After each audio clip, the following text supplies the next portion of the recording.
बिहार के सुपौल जिले से एक तस्वीर सामने आई है जहां मौसमी मजदूरों का आक्रोश देखने को मिला है। बताया जा रहा है कि ये सभी मौसमी मजदूर जो हैं लगातार छंटनी किए जाने का ये सभी विरोध कर रहे हैं। क्यों की जा रही है ये छंटनी, हम आपको बताते हैं।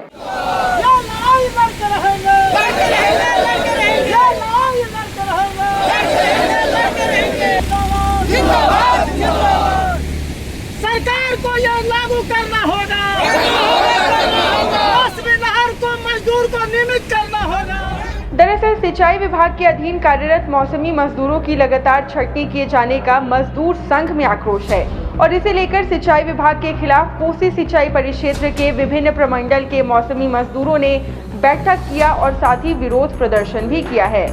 दरअसल बिहार राज्य अराजपत्रित कर्मचारी महासंघ के तत्वाधान में भीमनगर के कटैया पावर हाउस के समीप कोसी सिंचाई परिक्षेत्र के विभिन्न प्रमंडलों में कार्यरत मौसमी मजदूर एकत्रित हुए और सभी ने बैठक की, जिसमें बकाया वेतन सहित विभिन्न मांगों को लेकर सिंचाई विभाग के खिलाफ विरोध प्रदर्शन भी किया गया और फिर इसके बाद तमाम मौसमी मजदूरों ने सरकार के विरोध में नारेबाजी की। इस दौरान मौसमी मजदूरों ने कहा कि सिंचाई विभाग के द्वारा अचानक अधिकांश मजदूरों को उनके काम से निकाल दिया गया और कुछ मजदूर को सिर्फ काम पर रखा गया और ऐसी स्थिति में जो मजदूर कार्य कर रहे हैं, पहले वाले मजदूर को हटाए जाने के बदले भी उन्हें ही काम करना पड़ रहा है। जिन मजदूरों को काम से निकाल दिया गया है, अब उनके सामने रोजी रोटी की समस्या खड़ी हो गई है।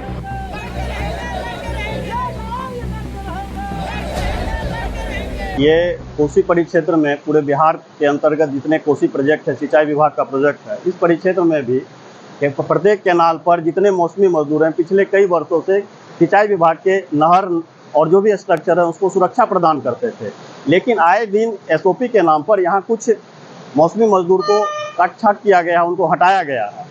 इन्हीं सारे सवाल को लेकर के बिहार के अन्य परिक्षेत्र में भी लगातार आंदोलनरत हैं सारे मौसमी कर्मचारी और आज ये निर्णय ले लिया गया है कि अगर इनको जितने मौसमी मजदूर पहले से कार्यरत थे उनको बहाल नहीं किया गया और अगर उनके सारी मांगों को मांगी नहीं गई तो बहुत जल्द जो है तो ये आंदोलनरत होंगे और सरकार को जो है सो इनकी मांग जब तक ये पूरा नहीं करेंगे ये लगातार अपने संघर्ष को जारी रखेंगे। हम लोग का ये मांग है कि सबसे पहले तो जितना मौसमी कर्मी 10-12 वर्षों से काम कर रहा है सबको नियमित करे और कुछ मौसमी साथी को इस एसओपी के नाम पर हम सेवा मुक्त किया गया है, उसको अगर फिर से काम पर नहीं लौटाता है हम लोग निश्चितकालीन हड़ताल करेंगे, अनशन करेंगे। साथ ही आप ये समझिए कि कोई भी कर्मी 8 घंटा से अधिक काम नहीं कर सकता है, लेकिन विभिन्न नहरों बिंदुओं पर एचआरसीआर में 30 गेट था, 30 गेट पर 12 आदमी था, उस जगह पर अभी 2 आदमी से काम लिया जा रहा है 24 घंटा। ये हम लोग के साथ कितनी बड़ी शोषण है और हम लोग के साथ जबरदस्ती किया जा रहा है। इसीलिए हम लोग का ये मांग है कमेटी गठित करके कि हम लोग को अगर फिर से काम पर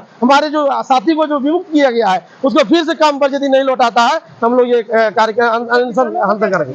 कि वर्षों से काम कर रहे हैं, मतलब 15 वर्ष से लगभग मजदूर सब काम कर रहे हैं और एकाएक एसओपी जो सरकार अभी वर्तमान में लागू की है उसके तहत मजदूरों को कुछ कार्य से वंचित रखा गया है और कुछ मजदूर को रखा गया है। ऐसे में नहर का संचालन कैसे होगा, किसानों के खेतों में अंतिम छोर तक पानी कैसे पहुंचे, ये बहुत बड़ी सवाल है। और जो मजदूर को वंचित कर दिया गया वो क्या करेंगे, उनका बाल बच्चा कहाँ जाएगा, वो भी भूखे कैसे जीवन अपना गुजारेंगे। 5 वर्ष के बाद अनुभव के आधार पर ऐसे भी सरकार का नियम बनता है कि उनको नियमित किया जाए। यहाँ तो 15 वर्ष हो चुका है। ये दुर्भाग्य है सरकार की, इससे बड़ा भ्रष्टाचार अभियंताओं का और क्या होगा।